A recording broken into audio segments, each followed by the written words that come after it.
Welcome, welcome, welcome. How can you create a little bit more buzz for your next budding yoga retreat? My name is Nina Sachs. I'm a yoga teacher and a yoga health coach, and I'm here to give you a couple of tips on things that I have done and that I've worked on with regards to creating my own yoga retreat. So, number one is this idea of like creating a little bit of buzz around a potential yoga retreat that you might be having. So if you've been watching some of the previous videos, you would have explored exactly kind of like understanding the purpose of what your retreat needs to be about, kind of like all the steps and things that you need to look at, that you need to organize. And so now if you have gone through all of that and you have decided that you want to do yoga retreat, my idea or my next suggestion is, okay, how do you create a little bit of buzz around this potential yoga retreat that you are going to be having? Now, why is this important? Well, number one, it creates anticipation, it creates excitement, and it also creates engagement. And it gives you a potential to gauge how many people are actually interested in what you have to offer. And if you are getting crickets, then you know that it probably isn't really going to work out. If you already have a lot of engagement and a lot of interest, that's great. That's what you want. But not just that. Now I'm going to tell you that you actually need people to commit somewhat and show real commitment, because people are very good with their words and say, oh yeah, I'd love to come to your next yoga retreat.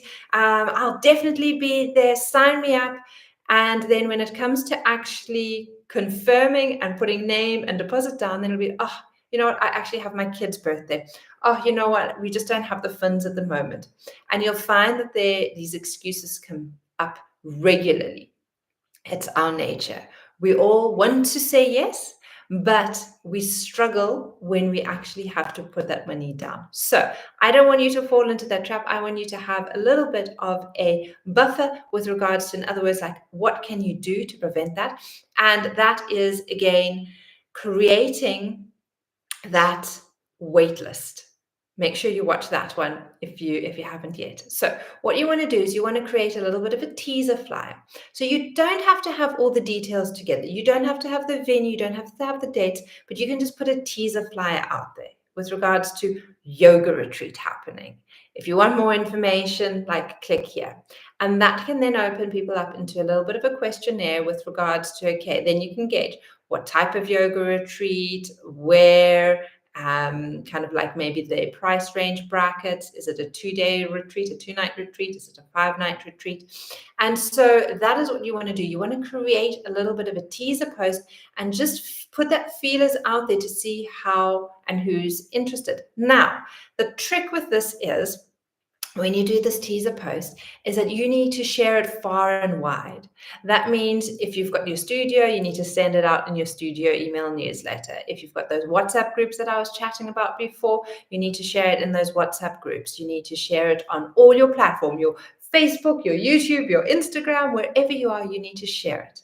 Now, this is the problem that came in with a friend of mine. She created a beautiful deck of cards, and she was promoting them, but she put out one post, and I was like, yeah, I didn't even know that. I didn't see that anywhere. She's like, yeah, but I didn't want to like over bombard everyone's like inboxes and stuff like that. I was like, no, there's so much out there on social media. You need to keep posting it regularly, because if you don't, the person doesn't see it because they were busy with the kids and they wanted to, and then they got distracted, and then this person was busy driving, and before they started driving, they checked their phone quickly and they saw that they were interested, and then they forgot when they got to their next destination. You need to actually post these things more regularly. One, because people, again, like I was saying, they're distracted so easily, and they probably are interested, but they're just not in the right place or the right frame of the mind to take the next action. And so you want the next action step to be easy. You want the next action step to be something like, okay, put yes in the comments below if you would like something. So again, I have a 10 habits guide, a free PDF. Put yes in the comments below if you want it. Otherwise, it's in the descriptions and you can go there and download it yourself. So that is like a call to action. That's what you need to have when you do a post. You need to say, pop yes in the comments if you would like the next step or the next flyer or the waitlist information, or check in the descriptions and go to the link. So there always has to be a CTA, a call to action in your post, no matter if it's on WhatsApp or whatnot. You don't just want to say flyer, this is it, but you actually have to give something that people, what their next step can be. So for example, like my next step on this video can be like, make sure you watch this next video that's going to come up at the end of the screen. Make sure that you like this video, give it a thumbs up if this has been helpful. Make sure that you share this or subscribe if you know that there is someone that would find this useful. So you need to have certain call to actions no matter what type of flyer it is. If you're just saying, yoga retreat happening, I'll keep you posted. No, that's not good enough, because there's so many of those around. There has to be something that they can then do.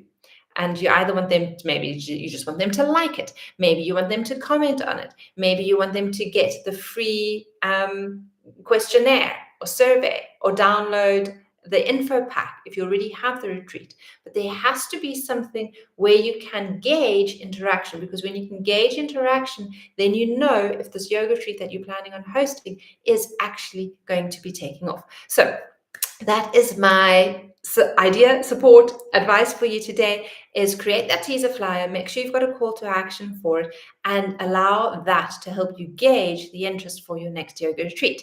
And then you will know if you're going to go ahead with it, which will be awesome, I hope so, or how you possibly may have to tweak it a little to make it more enticing and engaging for those who are in your audience. All right, have a beautiful day, and be sure to catch the next video here on a little bit more about yoga retreats. All right, take care.